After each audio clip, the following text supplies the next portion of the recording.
Assalamualaikum dan selamat sejahtera. Hari ini kita akan membincangkan mengenai satu ujian personaliti yang sangat popular, iaitu ujian personaliti MBTI. Sedikit latar belakang mengenai MBTI. MBTI adalah singkatan kepada Myers-Briggs Type Indicator. Ia dicipta oleh Catherine Cook Briggs dan anak perempuannya Isabel Briggs Myers. Ia diinspirasikan daripada isi buku Psychological Types yang ditulis oleh Carl Jung pada tahun 1921. Apa itu MBTI?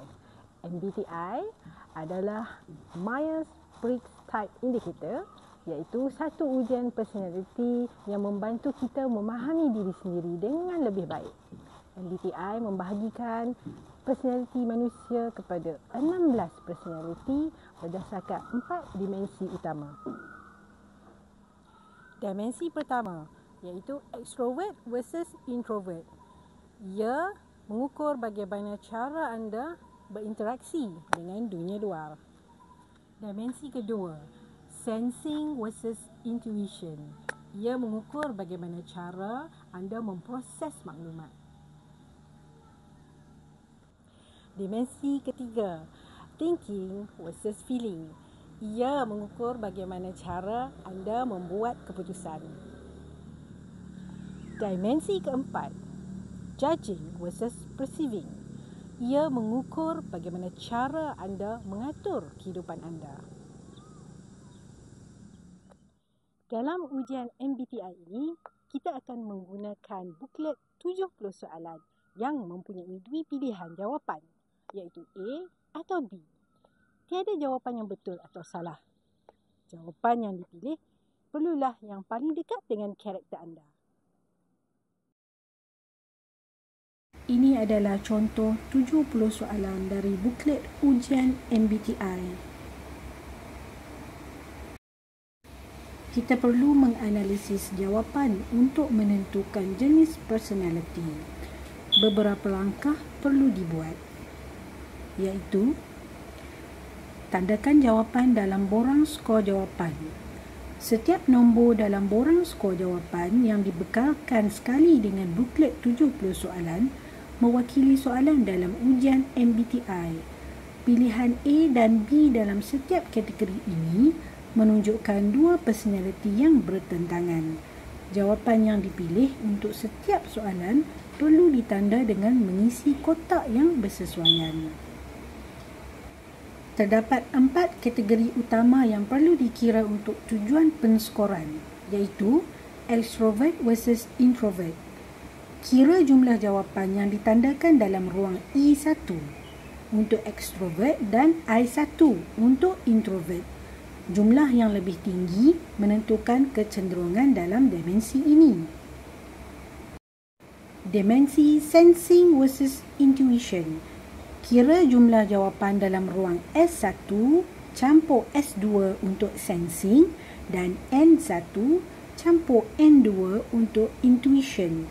Jika skor S lebih tinggi, anda merupakan seorang yang realistik dan berorientasikan fakta. Manakala jika skor N lebih tinggi, anda merupakan orang yang lebih abstrak dan berpandangan luas. Thinking versus feeling. Kira jumlah jawapan dalam ruang T1 campur T2 untuk thinking dan F1 campur F2 untuk feeling. Jika skor T lebih tinggi, anda merupakan orang yang logik dan objektif dalam membuat keputusan. Jika skor F lebih tinggi, anda cenderung kepada emosi dan nilai peribadi dalam membuat keputusan. Judging versus perceiving.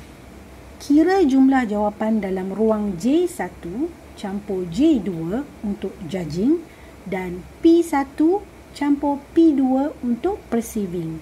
Jika skor J lebih tinggi, anda merupakan orang yang tersusun dan suka merancang.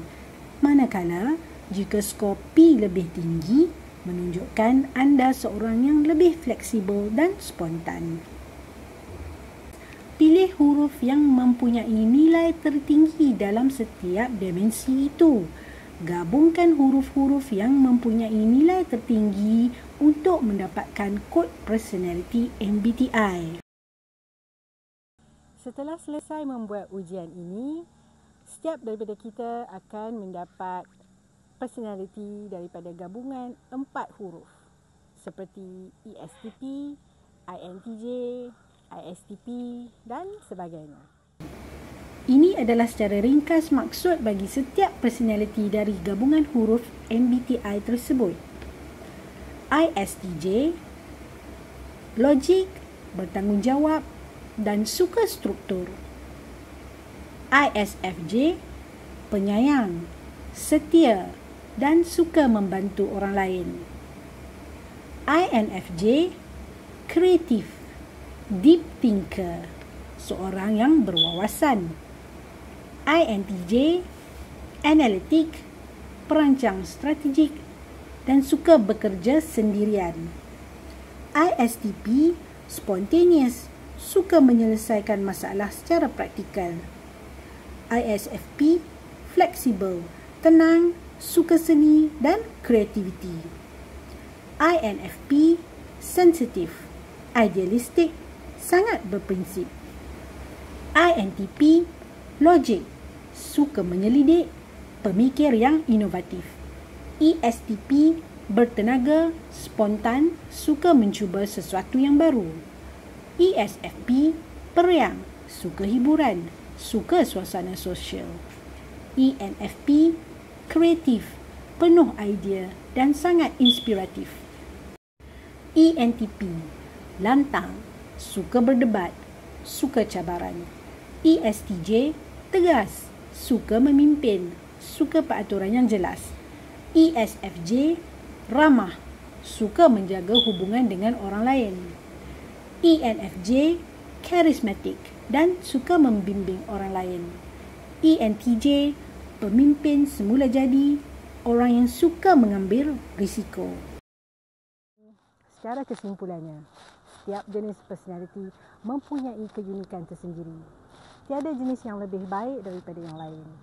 Setiap personality mempunyai kekuatan dan kelemahannya. Mengenali personality boleh membantu kita dalam kerjaya, hubungan dan perkembangan diri.